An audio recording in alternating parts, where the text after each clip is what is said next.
America के राष्ट्रपति Donald Trump और इजराइल के राष्ट्रपति बेंजामिन नेतन्याहू के बीच व्हाइट हाउस में 3 घंटे से ज्यादा समय तक बंद कमरे में अहम बैठक हुई। हालांकि एक तरफ जहां बैठक के बाद इजराइल के प्रधानमंत्री बेंजामिन नेतन्याहू ने मीडिया से बातचीत करने से मना कर दिया, तो दूसरी तरफ अमेरिका के राष्ट्रपति डोनाल्ड ट्रंप ने सोशल मीडिया के जरिए जानकारी दी। ट्रंप ने इजराइल के साथ अपने रिश्ते को मजबूत होना बताया है। आपको बता दें कि बंद कमरे में डोनाल्ड ट्रंप और बेंजामिन नेतन्याहू की बैठक हुई। बैठक के बाद ट्रंप ने साफ किया कि उन्होंने नेतन्याहू से जोर देकर कहा है कि ईरान के साथ परमाणु समझौते को लेकर बातचीत जारी रहनी चाहिए। इस मुलाकात को पश्चिम एशिया की सुरक्षा और परमाणु तनाव के संदर्भ में बेहद महत्वपूर्ण माना जा रहा है। बैठक के बाद नेतन्याहू ने मीडिया से कोई बयान नहीं दिया, लेकिन ट्रंप ने सोशल मीडिया पर जानकारी साझा की। ट्रंप ने कहा कि बैठक बहुत अच्छी रही और दोनों देशों के रिश्ते मजबूत हैं। उन्होंने बताया कि कोई अंतिम फैसला नहीं हुआ, लेकिन उन्होंने साफ तौर पर कहा कि ईरान से बातचीत जारी रखी जाए ताकि ये तय हो सके कि परमाणु डील संभव है या नहीं।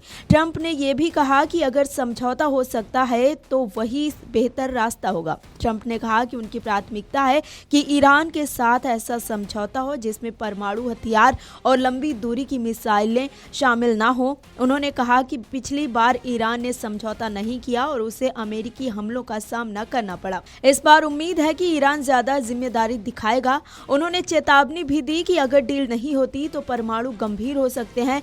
बता दें कि अमेरिका ईरान के परमाणु कार्यक्रम को रोकने के लिए कूटनीतिक दबाव और सैन्य तैयारी दोनों साथ रखे हुए है। नेतन्याहू का रुख है कि ईरान से होने वाली किसी भी बातचीत में उसके बैलिस्टिक मिसाइल कार्यक्रम और हमास व हिजबुल्लाह जैसे संगठनों को मिलने वाले समर्थन का मुद्दा भी शामिल होना चाहिए। रवाना होने से पहले नेतन्याहू ने कहा कि वो बातचीत के जरूरी सिद्धांत ट्रंप के सामने रखेंगे, जो केवल इजराइल ही नहीं बल्कि पूरे क्षेत्र की सुरक्षा से जुड़े हुए हैं। इजराइल लंबे समय से मांग करता आ रहा है कि ईरान यूरेनियम संवर्धन पूरी तरह बंद करे। हालांकि इस मांग को ईरान ठुकराता रहा है। ईरान और इजराइल के बीच हाल में 12 दिन का युद्ध भी हो चुका है, जिसमें हवाई हमलों में दोनों पक्षों को नुकसान हुआ। अमेरिका ने भी ईरान के कुछ परमाणु ठिकानों पर बमबारी की थी। ट्रंप ने तब कहा था कि ईरान की परमाणु क्षमता को भारी नुकसान पहुंचा है। हालांकि वास्तविक नुकसान कितना हुआ ये साफ नहीं है। सैटेलाइट तस्वीरों में कुछ ठिकानों पर फिर गतिविधि देखी गई है, जिससे नई चिंता पैदा हुई है।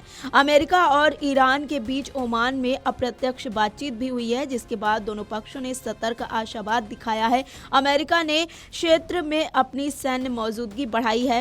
एयरक्राफ्ट कैरियर, मिसाइल विध्वंसक और एयर डिफेंस सिस्टम तैनात किए गए हैं। तुर्की और कतर जैसे देश संयम बरतने की अपील कर चुके हैं। ट्रंप और नेतन्याहू ने गाजा की स्थिति पर भी चर्चा की और ट्रंप ने कहा कि क्षेत्र में प्रगति के मुद्दों पर भी बात हुई है। Video desk amarujala.com। अगर आप ये वीडियो YouTube पर देख रहे हैं तो हमारे चैनल को सब्सक्राइब कर बेल आइकन दबाएं और Facebook पर देख रहे हैं तो हमारे पेज को लाइक करें।